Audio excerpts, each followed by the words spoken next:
ഫാദറെ ഈ ഷിക്കാഗോയിൽ പോയപ്പോഴേ ഏറ്റവും കൂടുതൽ മലയാളികൾ ഫാദർ ചിലതൊക്കെ പറയുമ്പോൾ ആൾക്കാർ തലയിറങ്ങി ചിരിക്കുന്നതൊക്കെ കാണുന്നുണ്ട്. അപ്പോൾ ഏറ്റവും കൂടുതൽ ആൾക്കാർ എൻജോയ് ചെയ്ത ഫലിതം എന്തായിരുന്നു? ഫാദർ നേരത്തെ ആലോചിച്ച് പറഞ്ഞാണോ അപ്പോൾ എക്സ്റ്റംപോറായിട്ട് അടിച്ചാണോ? ഫാദറിന്റെ കൈവശം കുറേ കോമഡികളുണ്ടല്ലോ ഇപ്പോൾ. ഞാൻ അവരോട് ചോദിച്ചു, ഇന്ത്യയിൽ ഏറ്റവും അസുഖമുള്ള ആൾക്കാർ താമസിക്കുന്ന സ്ഥലമേതാ? അപ്പം എല്ലാവരും പറഞ്ഞു കേരളം.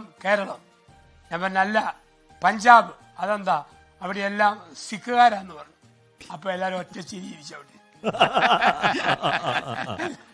എല്ലാവരും അത് കൊള്ളാം, ആ വിറ്റടി. അപ്പൊ ഇനിയിപ്പോ ഈ വിറ്റെങ്ങും അടിക്കാൻ ഒക്കത്തില്ല, ഇത് ചെലവായി പോയി അല്ലേ?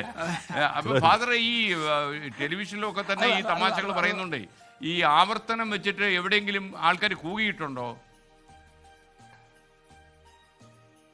ഒന്നുമില്ല. ഞാൻ മനസ്സിലാക്കിയ ഒരു കാര്യം, ഇപ്പൊ ആൾക്കാർക്ക് നേരിട്ട് കാണാൻ ആഗ്രഹം. നമ്മൾ ഈ ചാനലുകളിൽ വരുന്നതുകൊണ്ട് മുഖാമുഖം അടുത്തിരുന്ന് ഒന്ന് കേട്ടാൽ മതി. ആ രീതിയിൽ ഇപ്പൊ ആൾക്കാർ വരുന്നത്.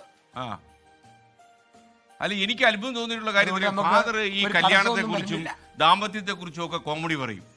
അപ്പൊ ചില ആൾക്കാർ ഈ ഫാദർ കല്യാണം കഴിച്ചിട്ടുമില്ല, ഈ ഫാദർ എങ്ങനെ ഇതൊക്കെ പറയുന്നത് എന്ന് ആൾക്കാരൊക്കെ നമ്മുടെ ആ പ്രോഗ്രാമിൽ വന്നൊരു തമാശയൊക്കെ പറഞ്ഞ് പോയപ്പോഴും ആൾക്കാർ ഇതേ സംശയം ചോദിക്കും, എങ്ങനെയാ ഫാദർ ഇതൊക്കെ സാധിക്കുന്നത്?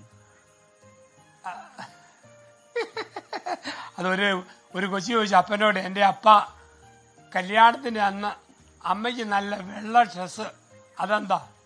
അപ്പം പറഞ്ഞു, മോനെ നിന്റെ അമ്മ സന്തോഷത്തിലേക്ക് കയറുന്നു, ആനന്ദത്തിലേക്ക് കയറുന്നു, അതിൻ്റെ അടയാളമാണ് വെള്ള വസ്ത്രം. പിന്നെ എൻ്റെ അപ്പ ഈ ഭർത്താക്കന്മാർ കറുത്തിടുന്നത്, എൻ്റെ മോനെ അവിടെ ദുരന്തം അന്ന് മുതൽ ആരംഭിക്കുകയാണ്, അതുകൊണ്ടാണ് കറുത്തോട്ടിടുന്നത്. ലോകത്തെവിടെയായാലും ഏത് സമയത്തും 24 വാർത്തകളും ഓഗ്മെന്റഡ് റിയാലിറ്റി പാക്കേജുകളും എക്സ്പ്ലെയിനറുകളും വിശദമായി കാണാൻ ഞങ്ങളുടെ യൂട്യൂബ് ചാനൽ നിങ്ങൾക്ക് സബ്സ്ക്രൈബ് ചെയ്യാം.